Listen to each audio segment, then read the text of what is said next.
welcome to the fourth episode of the Unfinished Cubby podcast. With me today is Louise Flynn, and we're going to be talking about work-life balance for people who love to work.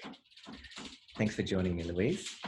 Thanks for having me. I'm so happy that us workaholics get to feature in the work-life balance conversation. Definitely. And before we go into the work side of it, because it's a Thursday morning, just late enough so that we're not going to wake people, but early enough that we'll still get them to school. Can you tell me about your family as a first up thing? Oh, okay. Well, Right. I define family as quite a different convention. So I'm not married and I don't have children, but I'm a godmother of two twin boys, and I'm a proud aunt of two girls.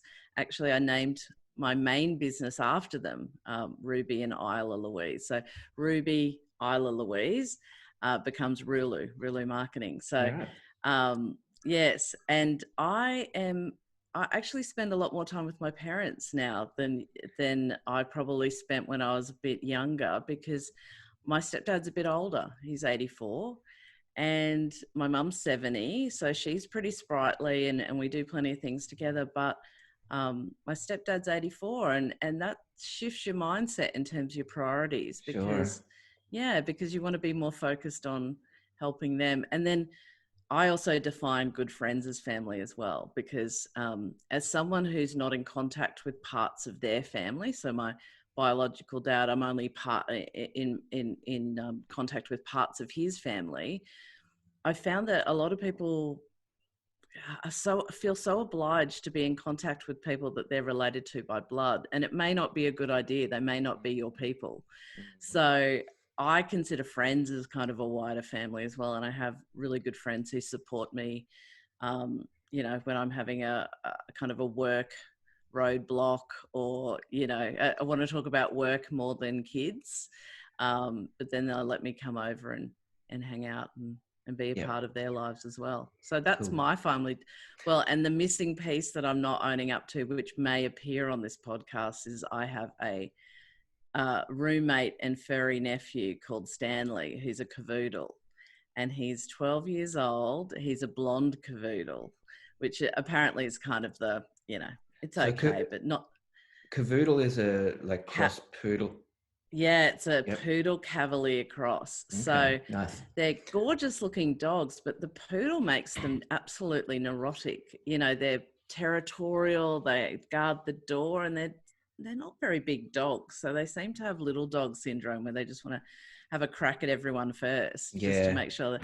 But yeah, Stanley's the center of my life most days. I didn't get to walk him this morning, but he's my roommate, and technically he's my brother's dog that we inherited as he's now a family dog. So I call him my furry nephew.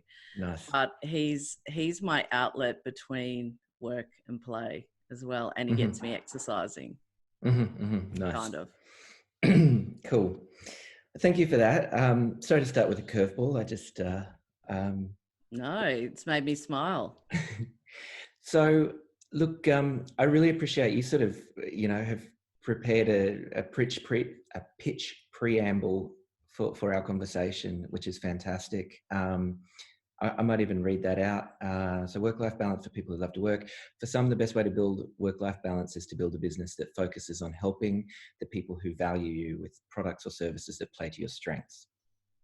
You, Louise, are going to share your story, still a work in progress, to reframe work life to bring more satisfaction to overall life. Yeah, so that was... I've been on, so I'm turning 44, but a week before I turned 40, I got made redundant. Whoa, yeah, right. From the job that I thought was my dream job. Yeah. And your lifelong one then too? Yeah, and it completely shattered it challenged me. Well, I went straight into find another job mode. Mm-hmm.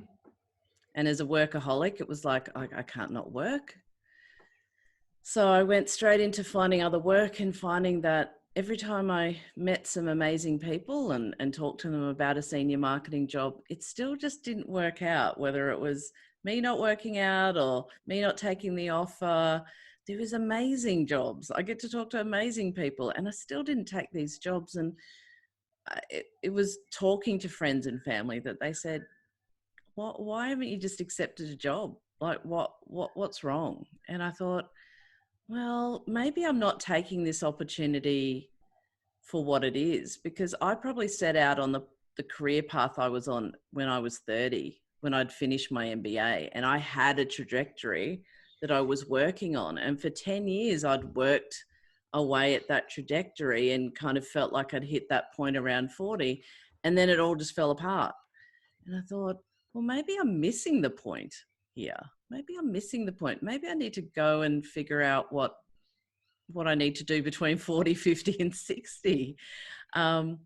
So I kind of stepped back and realized that, oh, okay, so I do want work in my life, but now it can't just be any work, and it doesn't matter what it's called. Maybe I need to, maybe the only job I need is the job I create for myself. Nice. Because the more I looked for jobs, the more I thought, great company, great culture, kind of what I want to do, but I'm really only helping one person.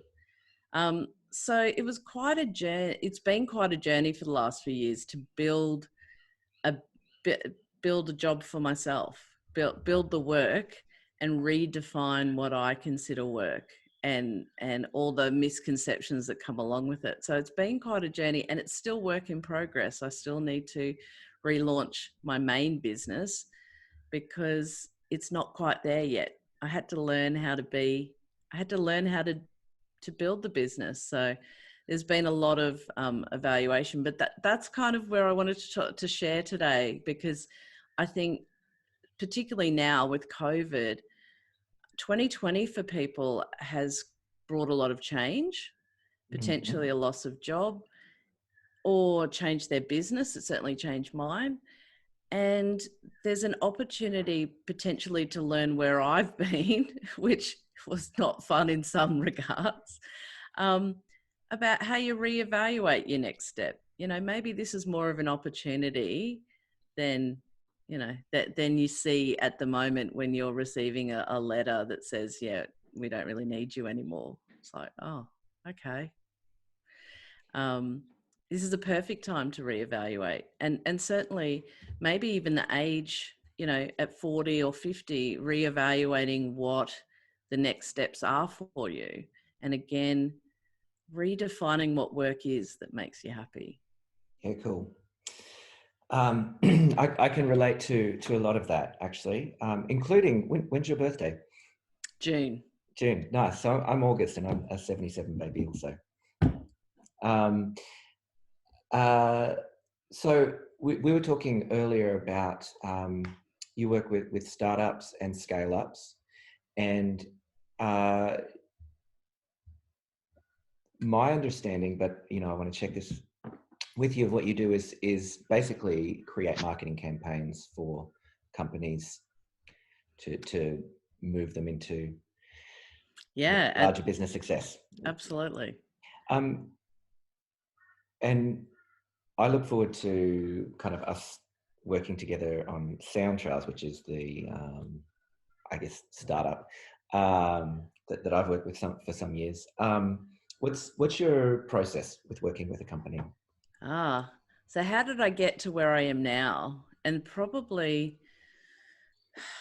just to take one step back, how did I get to the point of making businesses that help other businesses? Because that was a bit different too. I was used to being an employee that worked as a marketer in-house and had a great job title.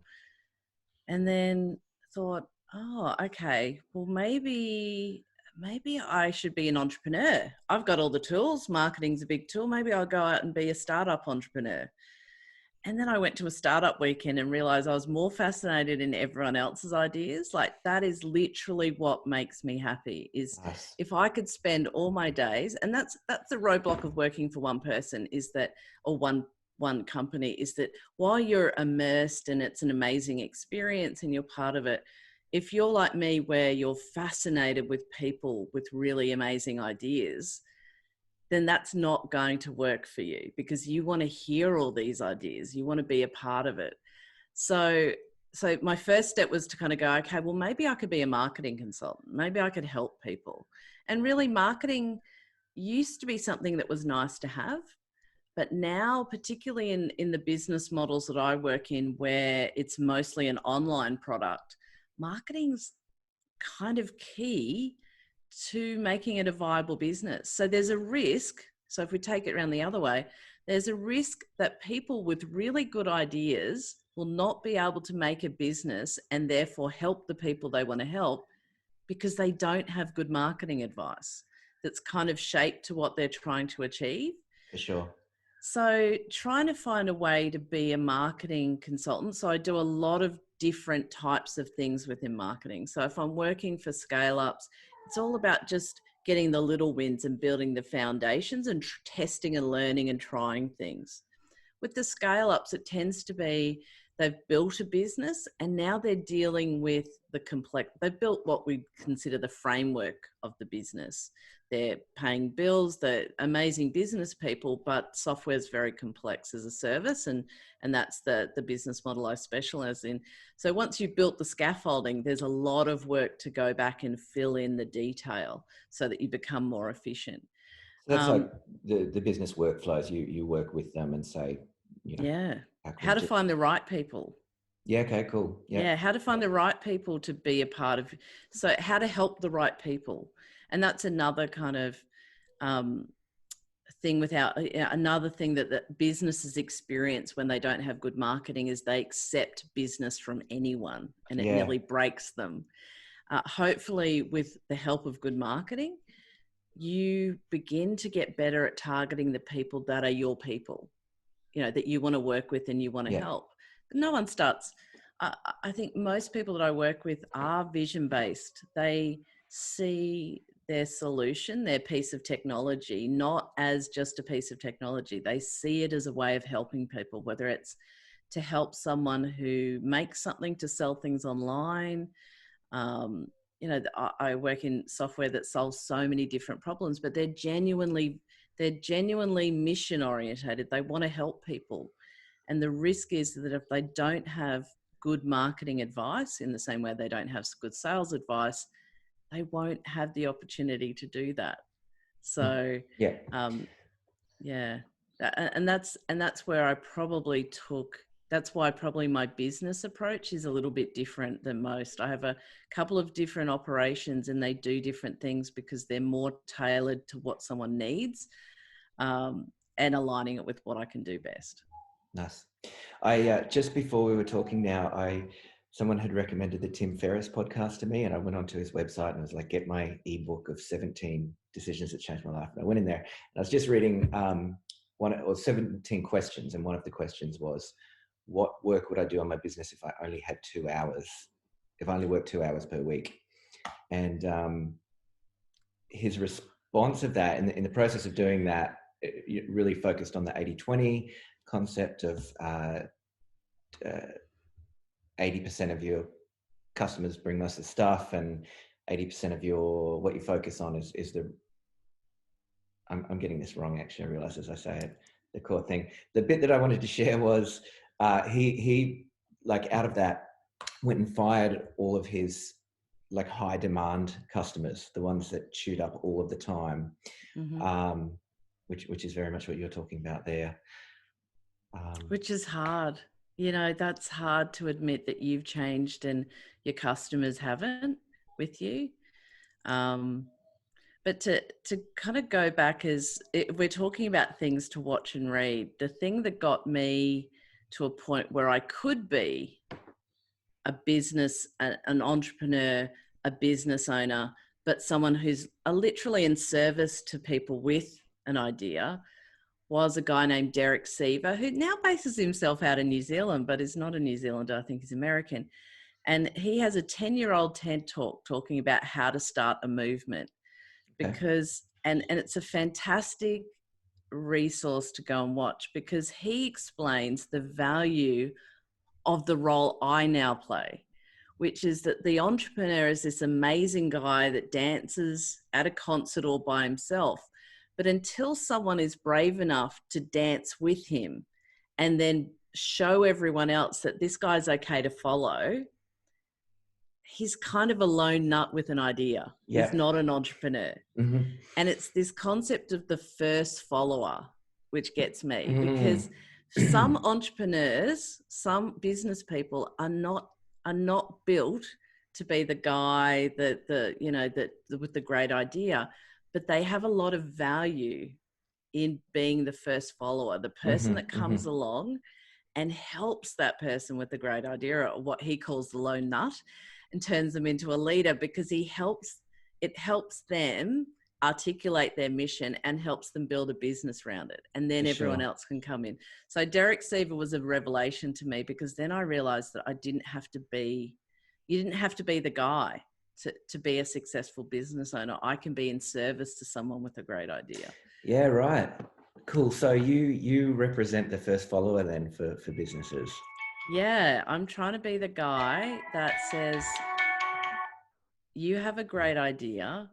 Let's figure out how to bring it to the right people, because what you're doing is important and really matters. But unfortunately, part of that is not just that you've got a mission and you're trying to do something. You have to put it in a form that people understand and can purchase. You know, those muddy, messy things like doing business. We need to pay some bills here. Yeah. So, but we, as marketers, sometimes we forget the mission. We forget that this person's actually trying to solve problems, that they've got a community that they work within. And sometimes we get a bit too wrapped up in the kind of digital marketing, this on Facebook and the AdWords and things like that. I think a better marketer is someone who understands the mission of the person they're working with, and understand and evolves what they're doing to kind of work with them and make sure that they're shining and giving them something back. So hopefully that's where I'm going as a business owner. Wonderful. But that's quite a shift, right? To be someone who lets go of the idea of being the guy on the main stage, to being the guy that's there dancing with them, trying to look like a goose and bring everyone in. For sure. Yeah. No, I love that. That's a fantastic analogy, and a wonderful picture. I think I did watch that one years ago, and there's a little video that went viral of that single guy dancing at a concert as well in my brain. Exactly. Cool.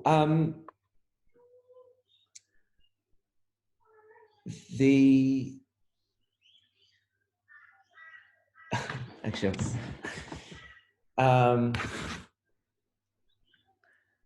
sorry, You're right. That was my wife calling just then, and she's got her first day of her prac as a midwife. Oh, morning. wow. Yeah. I don't want to interrupt this podcast to that, but now I'm talking about that. Work-life balance, it's right there, isn't it?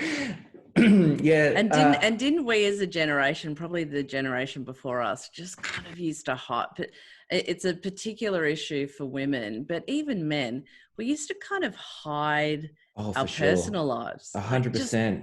Put them away. Yes. Now, I wonder if COVID has given us a little bit more of an exposure to the fact that many of the people I've worked with are now juggling. Well, I'm in Brisbane, so we're in lockdown at the moment.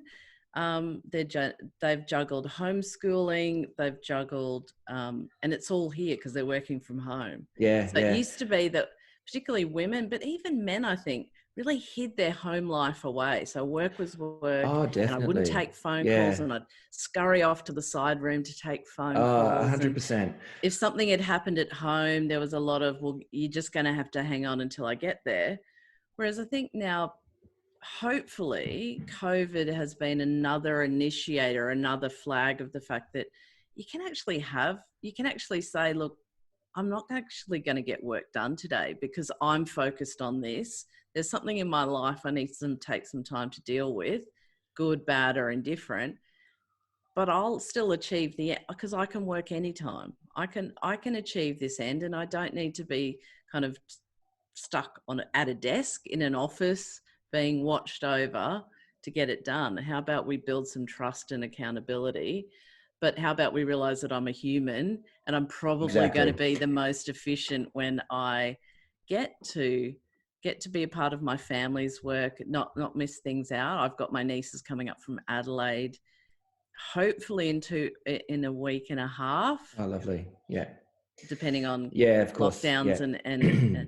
and I will genuinely take some time off. There will be time where I'm not available for meetings, which is very unlike me, but when you only see them once a year, I haven't seen them for nearly 18 months, I think.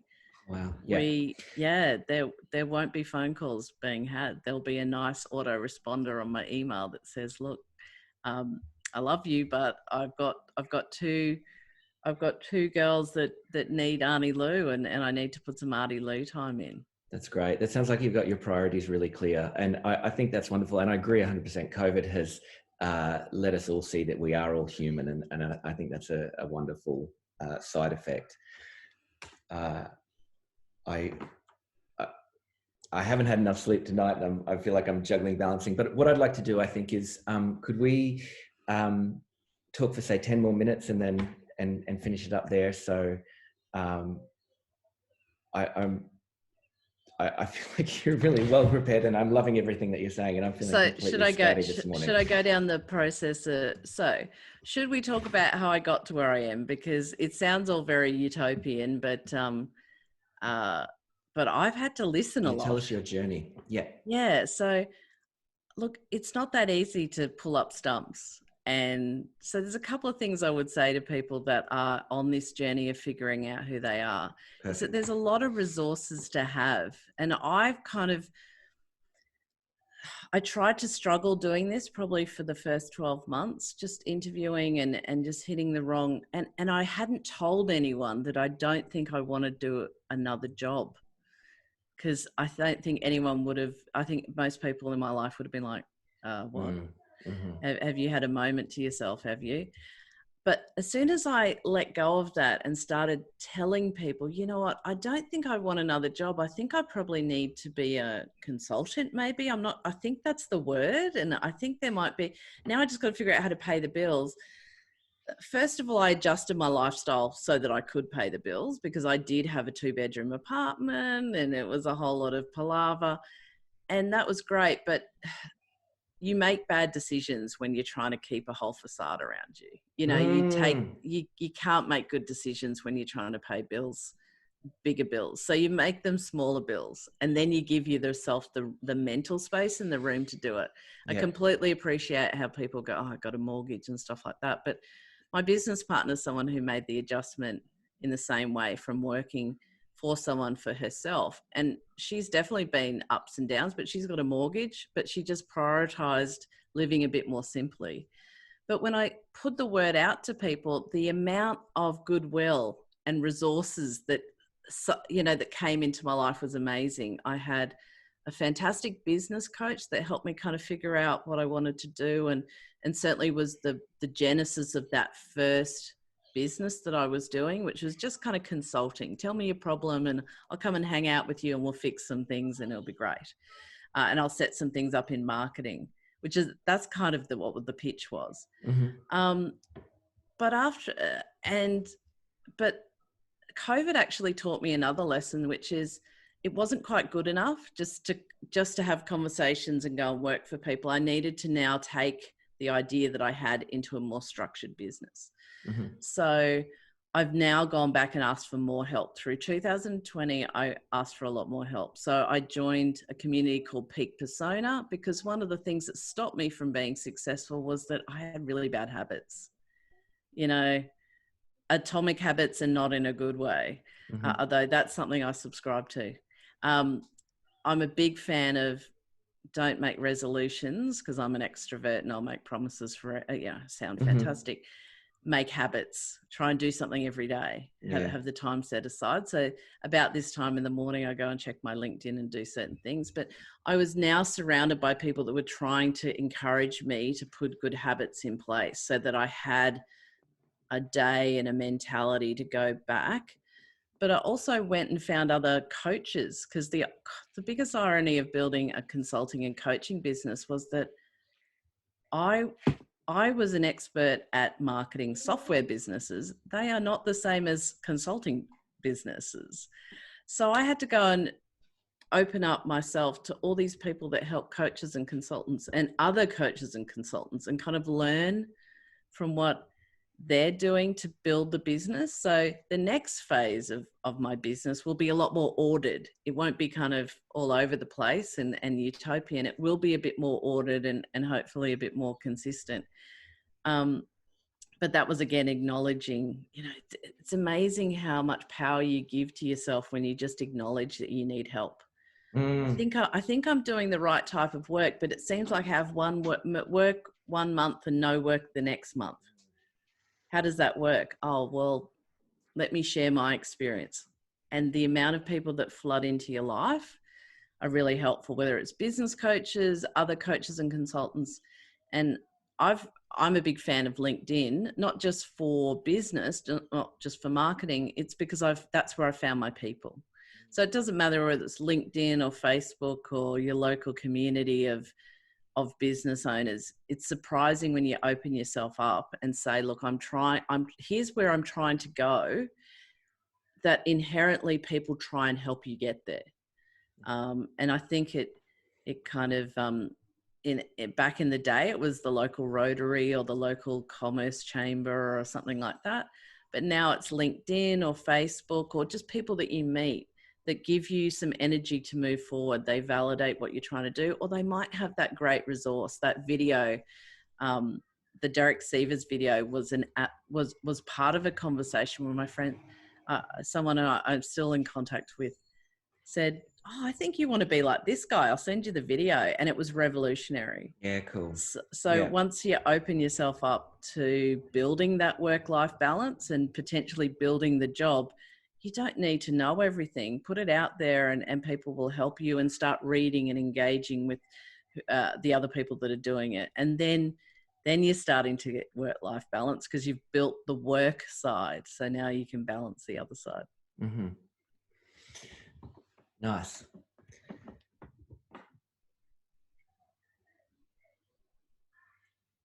What's your vision? Well, actually, tell me. You've got a couple of companies that you run, a couple of organizations. Yeah, so my core business is a consultancy for software scale up. So people that have got a business, it's functional, they're paying the bills, and they're just trying to find their next adventure. So that's primarily where I work.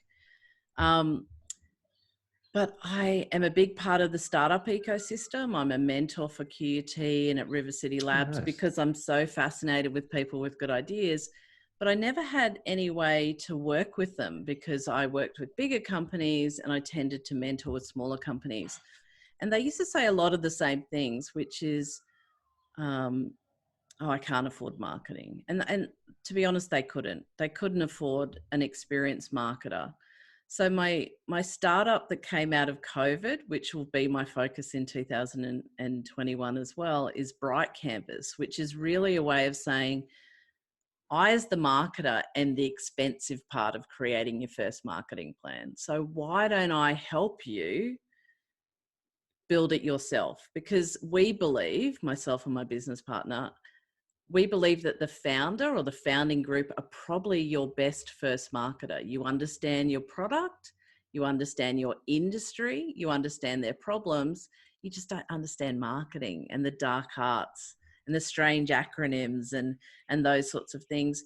And you probably have some misconceptions about marketing that are stopping you from starting. So things like, how much do things cost? And I seem to look everywhere and people are doing really good marketing. They must be able to afford it. And, marketing is only about digital marketing. It's not about the partnerships and things like that. So we have a small program that we're piloting at the moment, which has been really, it's good soul business. It's yet to be kind of good financial business yet, because we'll work on the viability second. But it's good soul business because it allows people to get to that first, to come to someone totally independent of all the other noise of marketing with a great idea, and just get them to a first marketing plan where I can say, look, this month I'm going to try one thing. and Yeah, it's going to cool. be this, and it makes sense. All right. And so that's presumably that's very much about learning to talk about it in ways that, and when I say talk about it, I mean blog or video or whatever, and then where to put that out there. Yeah, absolutely. So part of the biggest learning for me is that I can be an absolute marketing nerd. So if I can wedge a million acronyms into a sentence, that's probably my peak sentence. Particularly if you work in a particular type of business. So I work in software as a service and double-sided marketplaces. Again, absolute gibberish. Just think Uber and software that you log into a browser. So our challenge is to take what are pretty dense kind of marketing strategy concepts, because there's no point building a marketing plan unless you kind of know why you're doing it. That's the big failing that we see for marketers, is unfortunately they just give it a crack, but there isn't any logic behind it. I'll give it a crack. Someone told me I should do Facebook. Yeah. That sounds like my traditional marketing approach, and it has never been successful. Well, and marketing is a discipline for everyone. You know, like everyone's got a marketing idea, but execution is everything, and being able to get a return is everything.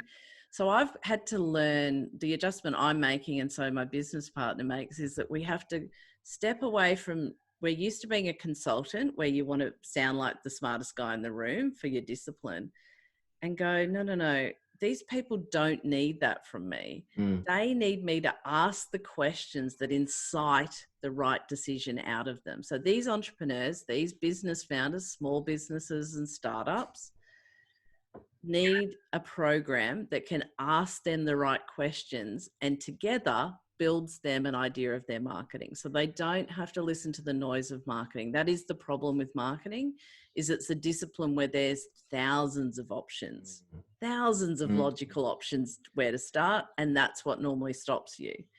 And the person giving you advice is typically the person selling you one of those options. So Bright Canvas is totally independent. We do not help people. We give them an idea of where the next steps, or we give them introductions and things like that. But trying to get ourselves to a point where we can get the founder or the founding group, the entrepreneur, to use the smarts they have, so Bright, and put it into a simple plan on a canvas where we can get all those ideas down. And once you see them on paper, you begin to go, oh, well, I should just focus here. Cool. And much like you said, the 80-20, giving people the smarts to make the 80-20 decision, because at the moment they have, with marketing having so many options, they can't make the 80-20 decision.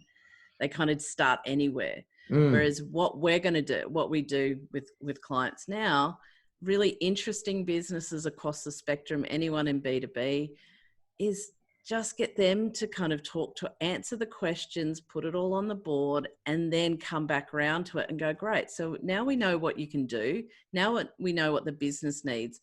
Let's just pick these logical steps, and that'll build our marketing plan, which is, we know who we're targeting. And that, I've got to say, is the biggest roadblock. I'm sure. Yeah. Not because people can't tell you who their target market is, but they don't go small enough because they think they should speak to everyone and hope for the best. They don't think small enough, and they don't then put it in a way of thinking that a marketer could understand.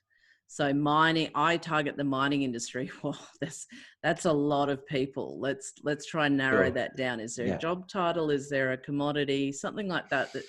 So we give you that discipline. So Bright Canvas is a new adventure where I'm learning to be the entrepreneur, and it's still working at viability, but we're just having some really good experiences. And because we're helping some smaller businesses that come to us because they've tried and spent money and hadn't had any fun with marketing, haven't had any fun or success, like, it's great for them to walk out the other side and go, oh, just the amount of misconceptions that you bust for people is amazing. Oh, I can afford to do all this marketing. No one can afford to do anything. When I was doing marketing and I had budgets of $250,000 a month, I never had enough money. Never.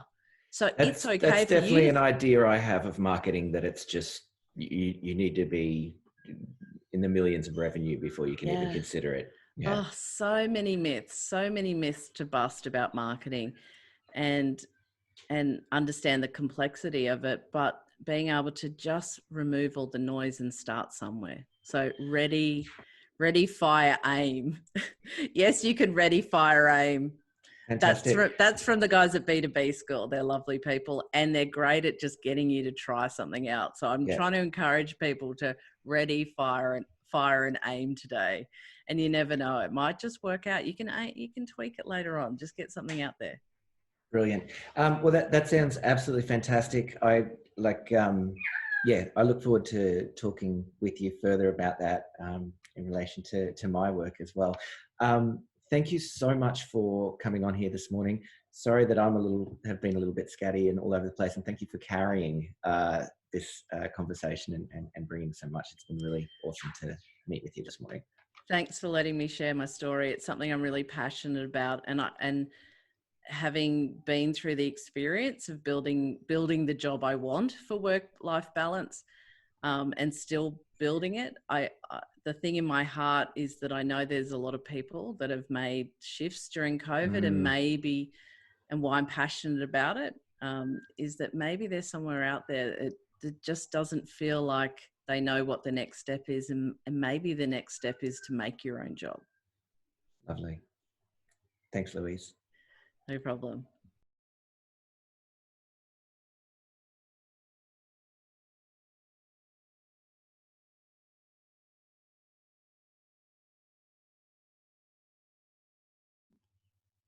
Louise.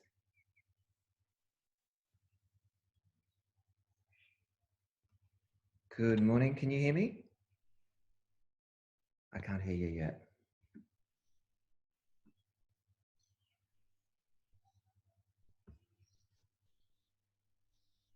Hello. Hello. Good morning.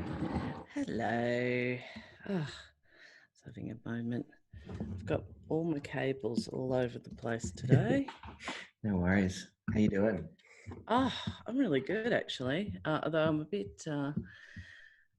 Life's very different at the moment. I've got a few different speed jobs and businesses, so you have to consciously kind of change your thinking. You know, I work with startups and scale ups, and I'm trying to chase new business, and so I won't say it's not kind of hard work to some extent. Actually, I might turn this light off. Oh no, I won't turn that light off. I find it most challenging when I need to switch back and forth between fine detail decisions and big strategy stuff. That's the largest stress for me. Mine is at the moment is scale ups need to solve big problems, and while we do it quickly, it's still not. I'm consulting with a business that works with startups, and we have like a 7-day sprint where we're doing something for 7 days. And I'm like, so I have to think big, and then I have to carve up the elephant in my head, and then I have to size it. And it's like, okay, this is a good challenge for me. What's the usual size for a sprint? Well, if you're a developer, it's like 2 weeks, 2 Yeah, weeks to 1 a or 2 month. weeks. Yeah, 3, 4 weeks, 2 weeks typically. But we're doing these. The whole point of this growth marketing is that you experiment and shift pretty easily. Plus, I can see the benefit of this is that sometimes people really need marketing, but marketing agencies are not built to deal with it. So they kind of come on board with the big love hug, you're fantastic, big pitch. But the business is not really ready to kind of do the work with you because they're so stressed and, they're trying to keep the business running, and they don't have time to go off and write white papers and tip sheets and all. So it's actually sometimes easier to have that conversation with them that says, okay, why don't we just work together at a pace that you can get your head around? Because a startup is really driven by what the founder, the best part of a startup is its founder very early. They know the business and things like that. That's why I built Bright Canvas. So if you're kind of trying to, put them into a retainer or an agreement or a service that's too big for them, then you're going to lose like it's just not going to work out. Whereas these so the growth agency I consult to rather than own is very much about, let's just do small little wins. Let's just start cool. somewhere. So and not too much. I have a program I'm in, which is this kind of, and we talk about this all the time because I'm a bit of a sayer, not a doer sometimes. And we talk about kind of ready, fire, aim. Like that's my big kind of thing at the moment, is just kind of just put something up. Just put something up there, talk to someone about it. The more it just sits in your head and, and do something, just get someone talking to you about it. And we'll start soon, because actually all of this would be quite good. But I do want to also just say, I watched your first episode with Jeff. He's a super interesting guy. Yeah. Oh, cool. Great. Thanks. I've just, cool. What did you think? Oh, it was really interesting. Like, I think it's content. I like the chat because it's kind of contextual. Like he does reference who he reads. Oh my God, I've got to own up to the fact that I just don't read books anymore. So please don't ask me if I've read this book, because I'm not going to have read it. I think I've got the guy on Atomic Habits on a newsletter, because like I just don't read books. But I find what he was saying very contextual. Like he was explaining how that kind of more kind of esoteric thinking fits into his day-to-day, or how it kind of shapes him, which I think is interesting. But I also was looking at your medium and going, that's why we get on, because I'm a big fan of the guys at Dent too. Oh, right. Cool. Yeah, right. Yeah, that's kind of when I grow up, I get to be part of that program. Well, that's how we met, isn't it? Yeah, that's right. Yeah. That they were on my path. They're on my path still. Nice. So how long have we got this morning? I anticipate my girls waking up maybe in 20 minutes or so. All right, well, let's do it. Let's just jump in. Okay, cool. So I'm already recording, and I'm doing this thing, as you saw with the other one. I'll put all this preamble at the Hold on. At the end.